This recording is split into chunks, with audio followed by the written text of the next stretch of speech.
Hi everyone, thanks for joining me. This is Mrs. Kirk and I'm going to go ahead and show you my 15.7 lesson on the derivative shortcut. Alright, so the past two lessons I have been walking you through the limit definition and how to find the derivative. Well, I know, I do like to torture you a little bit, and the last two lessons I was showing you the long method and how to find the derivative. Now, when you take calculus next year, you're going to be expected to find the derivative of many functions very quickly. So my goal today with the lesson is to show you a shortcut. But first, before I begin, I want to go ahead and fill in a couple of things. What is the purpose of a derivative anyways? Let's see, the past 2 days, the past two lessons, I've been stressing what a derivative actually is telling us. Do you remember what the purpose of a derivative is? Did you say it was the slope at a given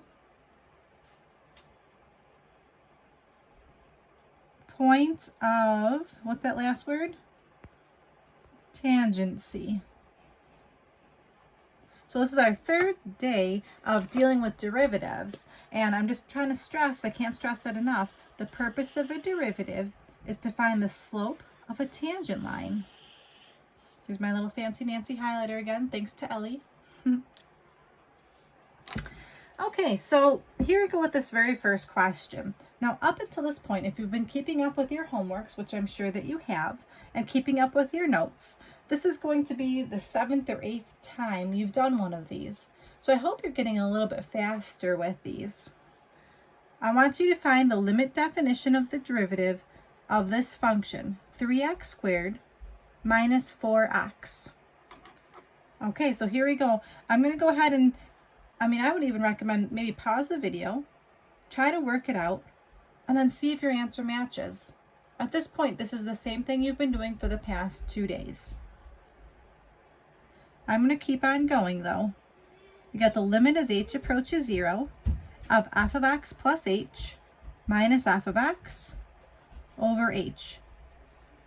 So this is the limit as h approaches 0.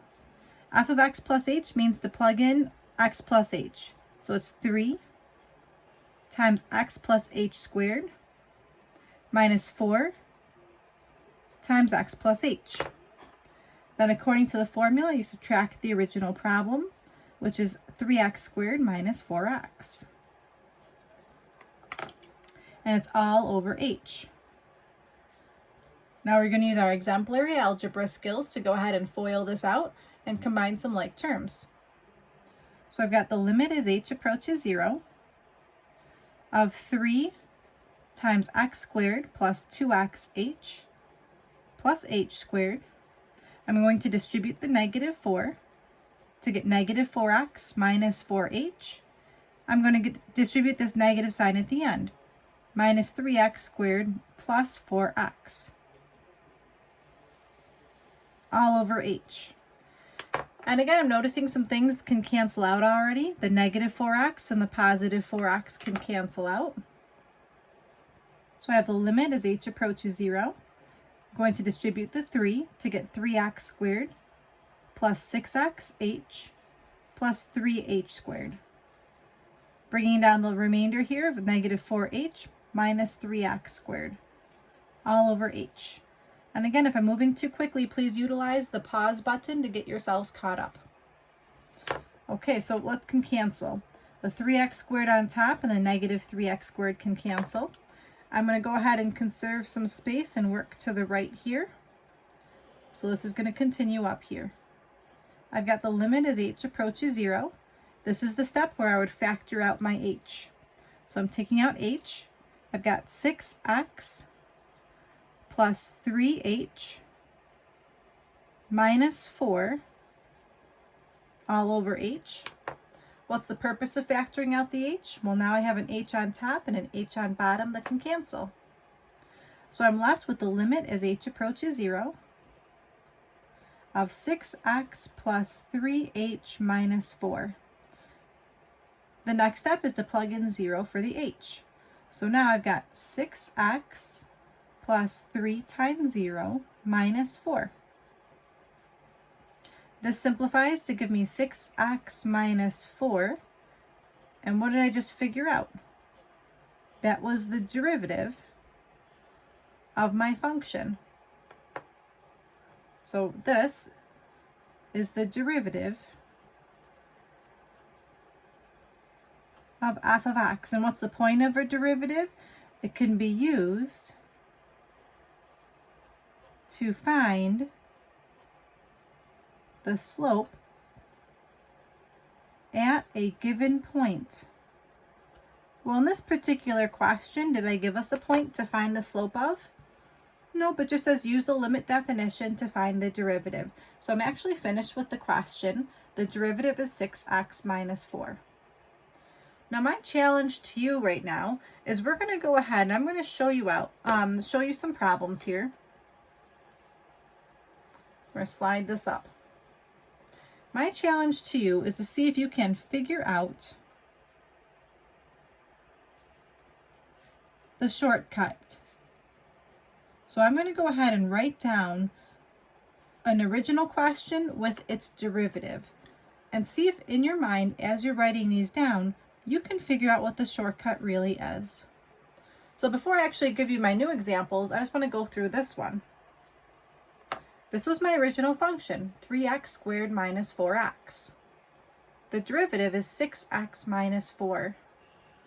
There's some shortcut that I can use to bypass all of this work, to just jump from the original question to the answer.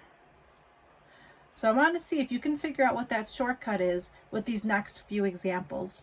I'm going to write down 4 more examples, and as we're writing them, you think about that shortcut. So the first one is f of x is equal to 7x squared minus 13x. So at this point, some of you may even think you have what the shortcut is. If you think you know the shortcut, write down what you think the answer is. I'm not going to show any work. The derivative is 14x minus 13.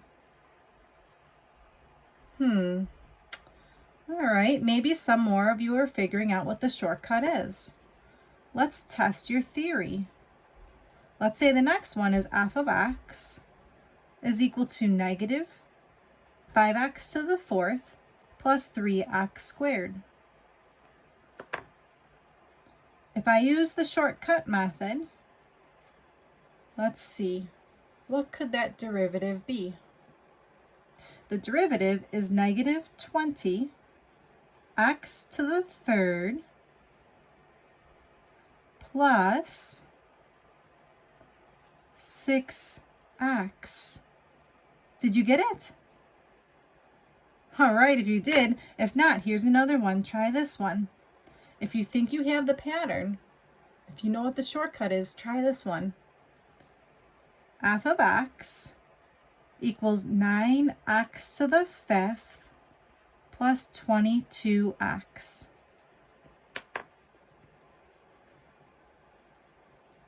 All right, go ahead and try that out. What do you think the answer is?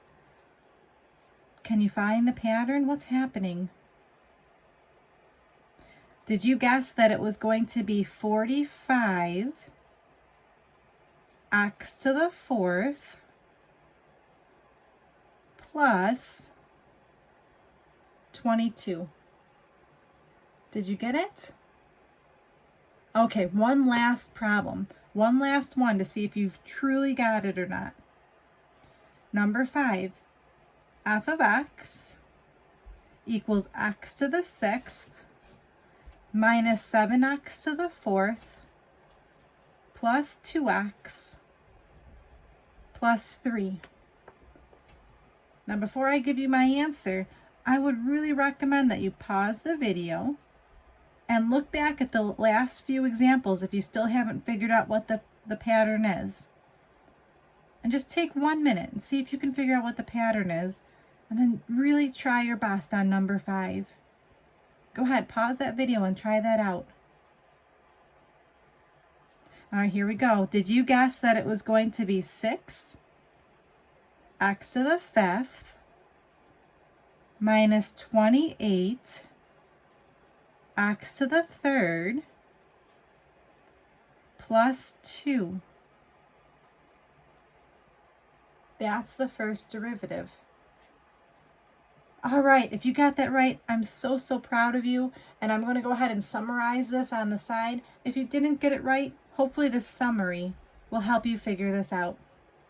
So what exactly is the method? What is the shortcut? And when you're doing your homework, use this new shortcut method. The method is, and I'll use example number 4 as a guide. How did I get this number 45? I took my exponent and multiplied it to my leading coefficient. 5 times 9 is 45. Did you already know that? Let's check if that works. This exponent for question number 2. 2 times 7 is 14. Example number 3. 5 times -4, -20. I'm going to write that down. The method is to multiply the coefficient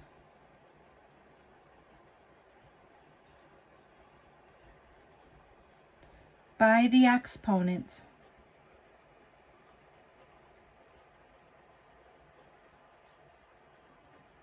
Okay, that's the first part. Then what's the next part? Well, let's go back to example number 2 here. I multiplied the exponent by the coefficient. 2 times 7 is 14. Then what happened to the exponent? I subtracted 1. This 2 became x to the 1st. If I test that strategy here, this is really 13x to the 1st. 1 times -13 is -13. If I bring this exponent down by 1, it becomes x to the 0, and anything to the 0 is just 1. So that's why it seems like it just dropped away. So the next strategy is to subtract the exponent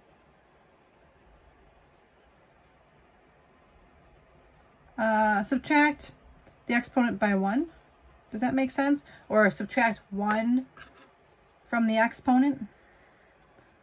I'm going to box this in. This is my strategy that I'm going to use for my shortcut. And I like to color a little bit, so I'm going to go ahead and color this. I really like colorful notes. And because this is a video, why not? During this time with my family, we've been spending a lot of time doing some coloring together and drawing. And just one of my new favorite things to do with my children.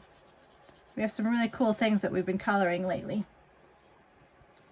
All right, so let's just see if this strategy works. So for example number 5, example number 4, 5 times 9 is 45, and then the exponent came from a 5 to a 4, right? This was an exponent of 1. 1 times 22 is 22, and the exponent came down to a 0, so there's nothing left. Now number 5, what happened to this 3 here? Well, technically, this is 3 times x to the 0. So I'm still using the same rule. 0 times 3 is 0, so that's why there's nothing left. So if you have a constant, the constant disappears when you're doing the derivative.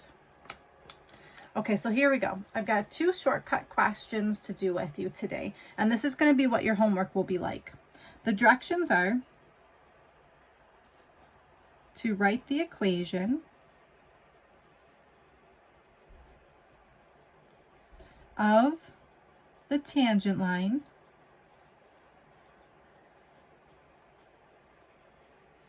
at the given point. Okay, so that seems very vague, but we know what that means. If I want the equation of the tangent line, first we need the slope of the tangent line, right? So first we need the slope of the tangent line.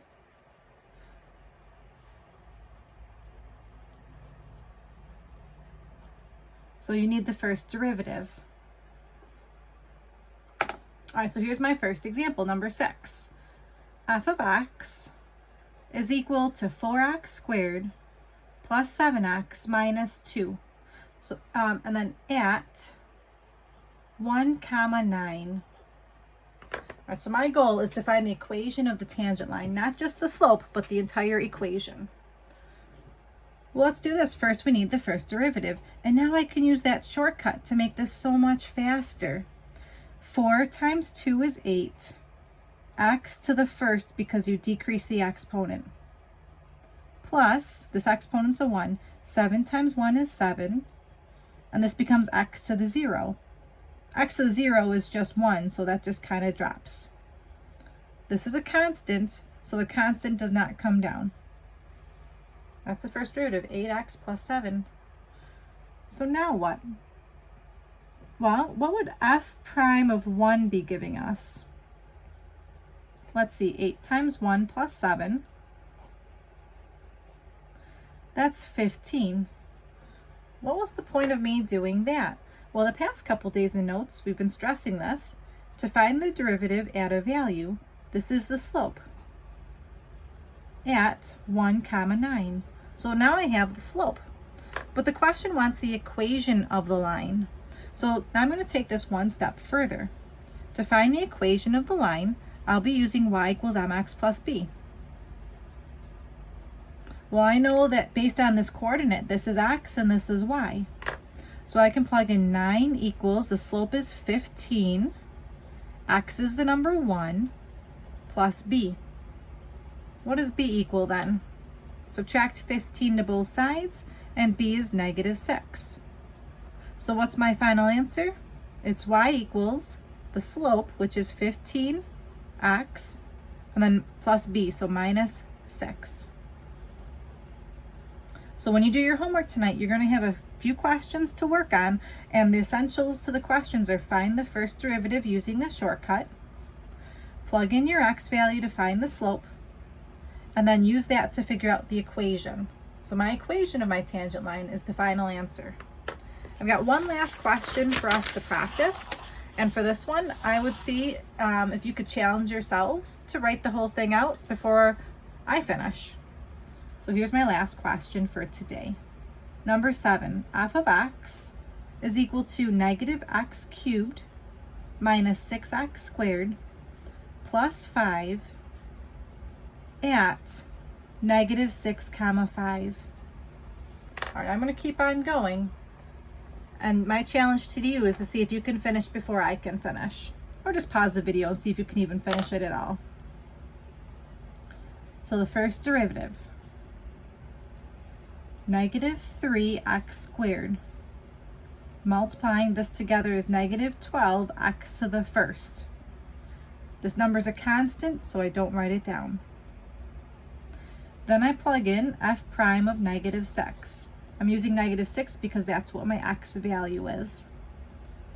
So it's -3 times -6 squared minus 12 times -6. I'm just going to go ahead and do this on my calculator here on the side. I'm just going to type it in the way I see it. So let's see, grab my calculator here. -3 times -6 squared minus 12 times -6 gives me the output of -36. What was the point of that? This now is my slope. To finish this off, I'm going to use y equals mx plus b. Plug in the 5 for the y, the -36 for the m, the -6 for the x, and plus b. And now you have to use your calculator to multiply -36 times -6, and then subtract that over. My final answer here is b equals -211. And now for the equation, I've got y equals -36x minus 211. All right, some pretty big numbers for my equation, but not too bad. Your homework tonight should be a very straightforward assignment. There's barely any work to show. You're finding the derivative with the shortcut method. You'll plug in the x value, and when you do that, it gives you the slope.